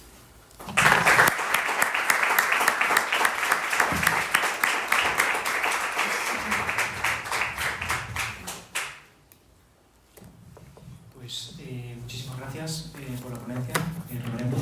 Pues nada, ahora es el momento de abrir el periodo de preguntas. ¿Alguien tiene alguna pregunta para hacer alguno de los ponentes? Sí. Bueno, la pregunta para ambos ponentes. Si la estructura de la voluntad es análoga a la estructura del entendimiento, ¿no debería haber un desarrollo sistemático de la doctrina y de la ética? Que luego, sin embargo, en mi opinión, no hay en las relaciones entre la doctrina de los vicios capitales y la doctrina de las virtudes cardinales, las virtudes teologales, los vicios cardinales y sus virtudes opuestas, y luego estas virtudes y luego aparte el decálogo. ¿No debería responder esa analogía a un sistema más armonizado? Bueno, no sé si entiendo del todo la pregunta, pero más o menos contesto, digamos. Para Santo Tomás hay analogía entre las potencias, de hecho esas analogías las establece muchas veces Santo Tomás. Por ejemplo, cuando compara el rol que tiene el fin para la voluntad y los principios para la inteligencia, ¿no? El orden del acto humano, el fin es como los principios en el orden especulativo. Entonces, hay analogías y estas Santo Tomás las establece muchas veces y de muchas maneras, pero también hay diferencias y es importante también considerar lo propio de cada cosa, ¿no? Y en parte, como explicaba el padre, en la evolución que hay, por ejemplo, en la concepción tomista del amor sucede esto, ¿no? Uno de los motivos por los que a mi juicio Santo Tomás cambia de posición es porque la Formatio estableció una analogía demasiado estrecha entre el entender y el amar, porque estableció una especie de semejanza entre el amante y el amado que se parecía mucho a la semejanza cognoscitiva, ¿no? Entonces Santo Tomás va buscando los términos más adecuados para expresar lo específico del apetito. Entonces hay que considerar las dos cosas, las analogías que hay y también las diferencias que hay. Las dos cosas tienen que ser consideradas. En cuanto al digamos, el paralelismo, digamos, entre lo que son los vicios capitales por un lado y las virtudes cardinales por otro, o toda la estructura de las virtudes en Santo Tomás, digamos, en la consideración de Santo Tomás, tenemos que decir esto, digamos. Santo Tomás trata estos temas de dos maneras. En la Suma de Teología, en la Secunda Secunde, Santo Tomás construye toda la Secunda Secunde en base a las virtudes fundamentales. Primero las teologales, después las cardinales. Es en ese contexto en el cual Santo Tomás trata todo el resto de los temas, porque de lo que se trata es de ver cómo el hombre se hace semejante a Dios. Eso es lo que Santo Tomás establece en el proemio de la segunda parte de la Suma. Después de haber tratado de Dios como creador, trata del hombre como imagen de Dios, que lo es por su acción libre. Y entonces a partir de allí trata del acto humano y los principios del acto humano, y entre ellos esos principios las virtudes, a las cuales le dedica todo un tratado, la Secunda Secunde. Entonces, en base a las virtudes que Santo Tomás trata después los vicios opuestos, porque así se trata de ver, allí se trata de ver cómo el hombre se hace semejante a Dios y se hace por los actos de las virtudes, principalmente las teologales, secundariamente las otras, digamos, y por eso el orden, digamos, que sigue en la Suma de Teología. Y ahí Santo Tomás conecta todo, conecta todo, o sea, más conexión que la que establece Santo Tomás ahí en ningún otro autor. De hecho, la Secunda Secunda es una parte completamente original. No existía algo parecido en los tratados teológicos de la Edad Media. Incluso la Prima Secunde, diría, pero la Secunda Secunde es un tratado pormenorizado de las virtudes, con todo lo que les está asociado y opuesto, es único. Y Santo Tomás conecta cada virtud con cada precepto. Si hay un mandamiento explícitamente, si lo hay, por ejemplo, no solo del Decálogo, sino otros que aparecen en el Antiguo o en el Nuevo Testamento, etcétera, etcétera, Santo Tomás lo establece y conecta también con los dones del Espíritu Santo correspondientes, con las bienaventuranzas correspondientes, etcétera. Quiero decir, más completo que eso, imposible. Sobre el tema de los vicios capitales, Santo Tomás trata en la Suma Teológica de manera dispersa, porque el núcleo no son los vicios, sino las virtudes. Y por eso, cuando algún vicio opuesto a las virtudes resulta que es cardinal, Santo Tomás trata de ese vicio y de su cardinalidad. En cambio, en el de malo, las cuestiones disputadas de malo, que son sobre el mal, ahí el eje es el mal de alguna manera, y por eso allí sí que trata en orden y pormenorizadamente cada uno de los vicios capitales. Ahora, los vicios capitales no son paralelos a las virtudes cardinales, no son el equivalente en mal de los vicios de las virtudes cardinales. Porque las virtudes cardinales son virtudes cardinales porque son, dice Santo Tomás, como ejes en torno a los cuales gira el resto de las virtudes. Y ese carácter de eje depende de que esas virtudes realizan respecto de una materia particular un modo especial que en el resto de las virtudes se realiza de un modo secundario. ¿Qué quiere decir esto? Cuando nosotros consideramos una virtud, cada virtud tiene distintos aspectos. Tiene un sujeto, que es la potencia a la que perfecciona, tiene un objeto, que es la materia de la que trata, los placeres, las tristezas, los temores, lo que fuera, esa es su materia, y tiene un modo. El modo es como si fuera el objeto formal de esa virtud. Tiene un modo, que es el tipo de orden que establece esa virtud respecto de esas materias. Y ese modo es lo que cada virtud cardinal encarna de un modo particular, y en cambio las otras virtudes subalternas de un modo secundario, no porque sean virtudes menos importantes, sino porque la materia es más difícil.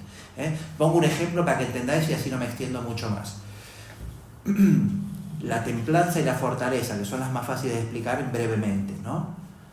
El modo de la templanza tiene un sujeto, que es el apetito concupiscible, tiene un objeto, que son los placeres y tristezas del sentido del tacto, y tiene un modo. El modo es la moderación, porque como ordinariamente las cosas de las que trata la templanza, que son los placeres del sexo, la comida y la bebida, es algo a lo que nos vemos muy impulsado, lo que tiene que hacer la virtud en general es moderar, y por ello llama temperancia la virtud, porque atempera, calma, modera, aunque en algunos casos tendrá que hacer lo contrario si la disposición singular de cada uno, su temperamento lo inclina a otra cosa, digamos, ¿no? Pero ordinariamente, utim pluribus, lo que hace la templanza es moderar, ¿eh? Por eso, todas las virtudes que moderan, independientemente de su sujeto, pueden ser del irascible o de la voluntad, e independientemente de su materia, que pueden ser los placeres o pueden ser las iras, pongamos, independientemente de eso, son partes potenciales de la templanza, ¿eh? Y por eso pone ahí la humildad, Santo Tomás, pero también la clemencia, la mansedumbre, etc. Todas ellas consisten en moderar, ¿eh?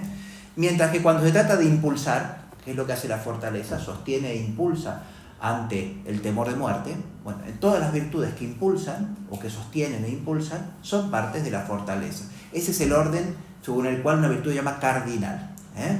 Ahora, no hay una conexión per se entre estas virtudes. No es que la humildad se ordena a la templanza, sería ridículo. Para Santo Tomás, la humildad es una virtud más importante que la templanza. El edificio, el fundamento de todas las virtudes, dice Santo Tomás cuando trata de él. No hay una conexión intrínseca per se que haga que ésta sirva a la otra, digamos, por decir así. No es que la humildad sirve a la templanza y por eso es parte de la templanza, o que la ultrapelia sirve a la templanza y por eso es parte de la templanza. Mientras que es distinto el orden de los vicios capitales, ¿eh? Los vicios capitales se llaman cabeza porque engendran otros vicios, y los engendran ordinariamente al modo de la causa final.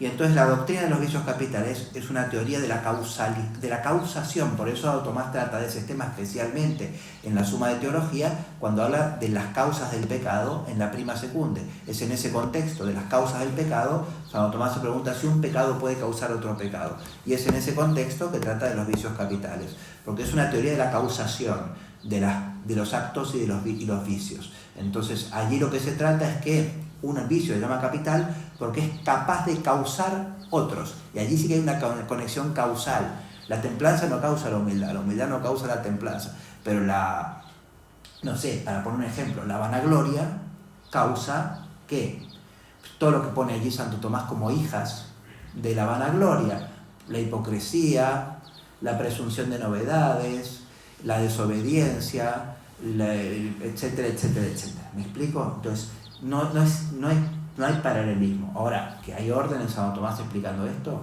de sobra, ¿eh? O sea, hasta demasiado a veces, digamos. No sé si el padre quiere agregar algo. Sí, un poco. La pregunta precisamente era como de por qué no hay ese paralelismo entre el desarrollo, ¿no?, de la inteligencia, vamos, del conocimiento y de la parte ética, ¿no?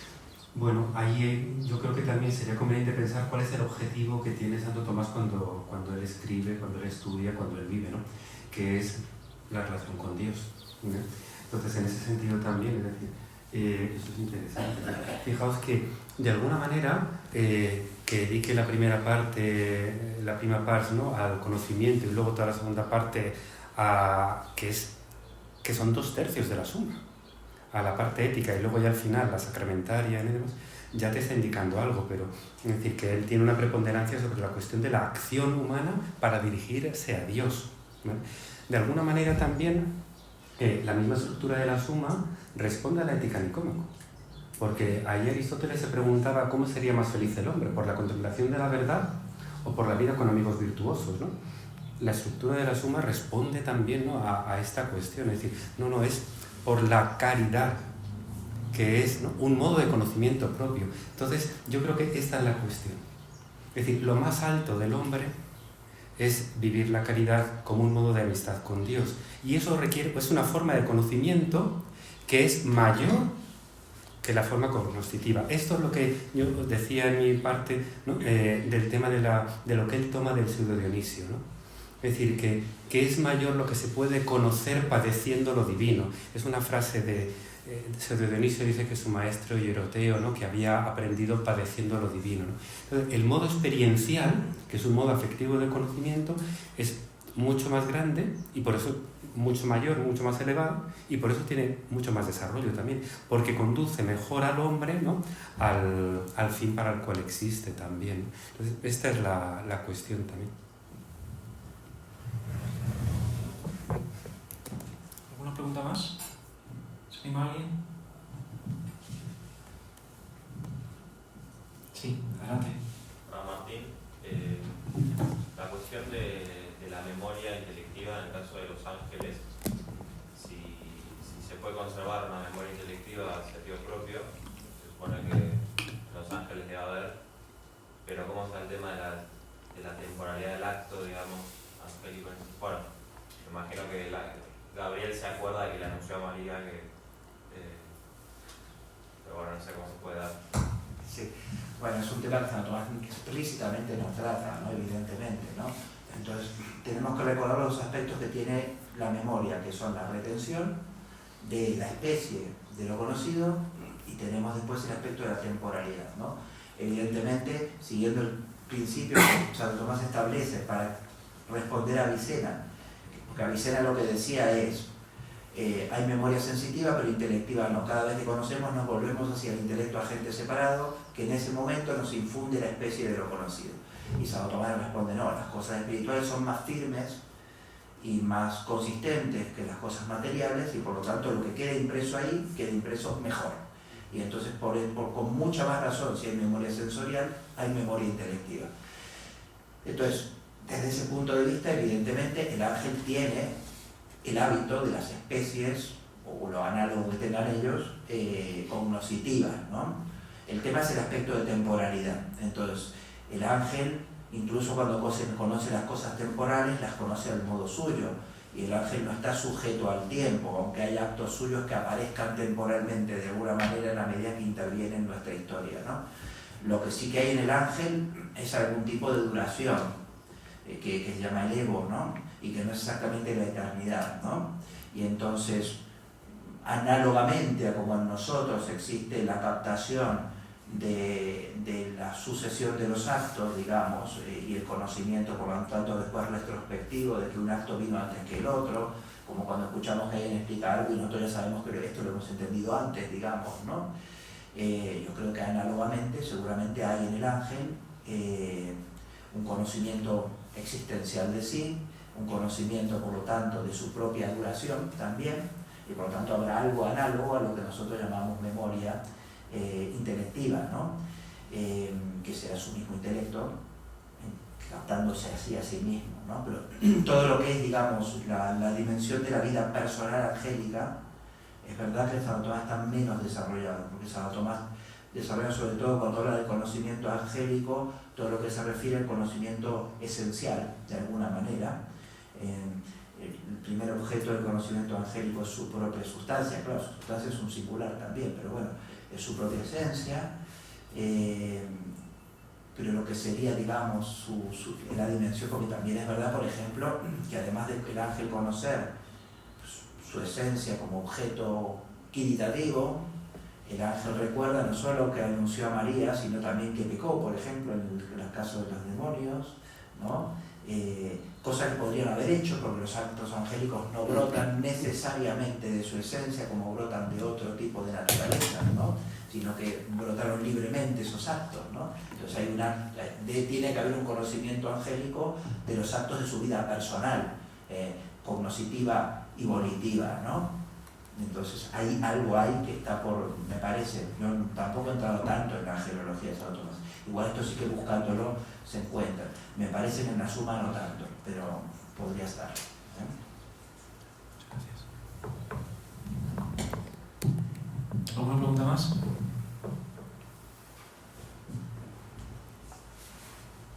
Sí, Santiago.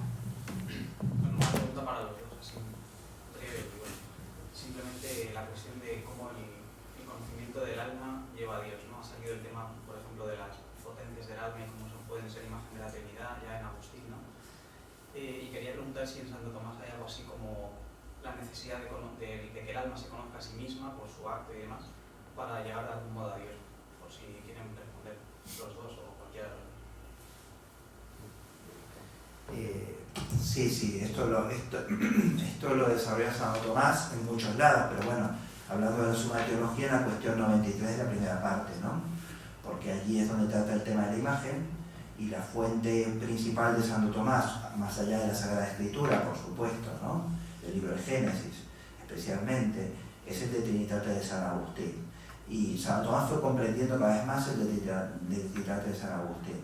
Al principio, esto por lo menos mi impresión, al principio Santo Tomás es más dependiente de la interpretación de Pedro Lombardo, que es el que habla de las tres potencias o de las tres facultades del alma, y Santo Tomás, comentando esto en el comentario de las sentencias, dice, bueno, se las puede llamar vires, fuerzas, facultades, no sé, no dice potencias, vires, dice Santo Tomás, no en el sentido que sean tres potencias, porque al final, digamos, para Santo Tomás la memoria es el intelecto, entonces no son tres potencias, pero bueno, en cierto modo se las puede llamar facultades, sí, porque son tres funciones distintas y qué sé yo. Entonces acepto un poquito que se hable de las tres potencias.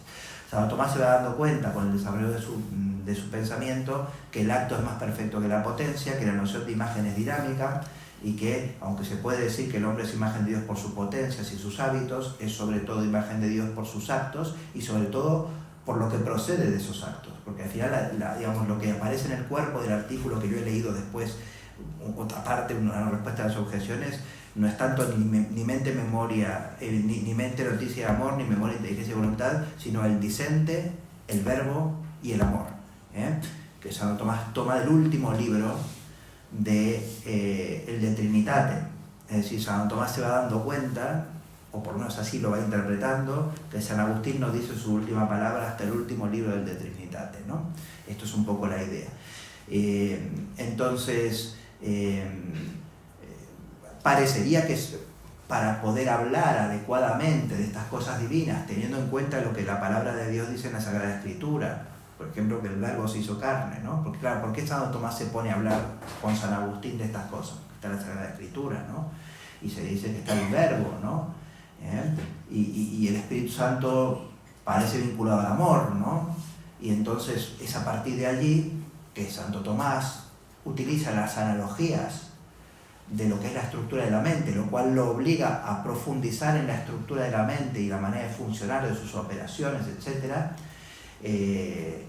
A través de esto, Báñez se asombra en su comentario de la Suma de Teología de que Santo Tomás no hable del verbo más que cuando habla del verbo de Dios, pero cuando en su tratado del conocimiento no habla del verbo. Y de modo análogo, de la impresio del verbo del Espíritu Santo como impresión, pero después no habla de una impresión en la voluntad cuando habla de la voluntad, ¿no? O tan explícitamente, ¿no? Habla de la presencia del amado en el amante como efecto del amor, etc., ¿no? Entonces, claro que para Santo Tomás, para poder hablar teológicamente de Dios, es necesario ponerse a hacer eso, digamos, ¿no? Lo que pasa es que, dice Santo Tomás en la cuestión 93,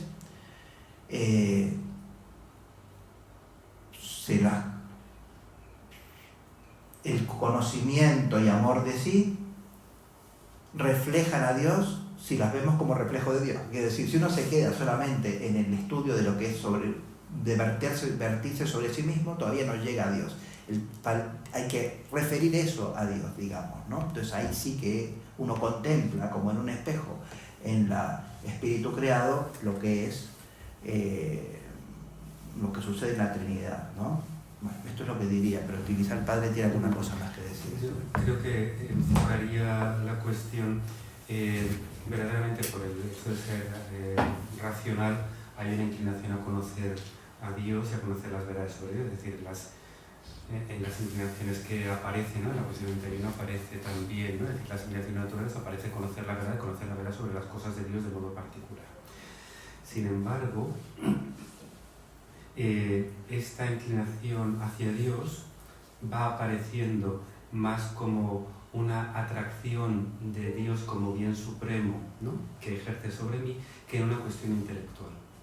Es decir, se va viendo como una superioridad, ¿no? de lo que es la relación con... Es decir, el modo de conocer a las personas, el modo de conocernos, no es por leer sobre nosotros, sino por entrar en relación con nosotros. Entonces, por mucho que sea el conocimiento intelectual, ¿no? La atracción por el conocimiento de las cosas de Dios, ¿no? Lo que va viendo Tomás es que la atracción por el conocimiento de Dios es un conocimiento experiencial y por lo tanto afectivo, ¿no? Porque es un conocimiento de personas, no de ideas, ¿no? Conocer a la persona al modo de idea sería no conocer a la persona. Entonces hay una preponderancia, pero esto es por la cuestión del bien. la cuestión del bien, ¿vale? Es decir, la definición de Dios como amor hace que tenga que haber una forma de conocer el amor que no sea intelectiva, sino que sea amoroso. Entonces, aquí es donde está la razón, yo creo. Es decir, ¿hay una atracción? Sí. ¿Hay un intento de conocer a Dios? Sí.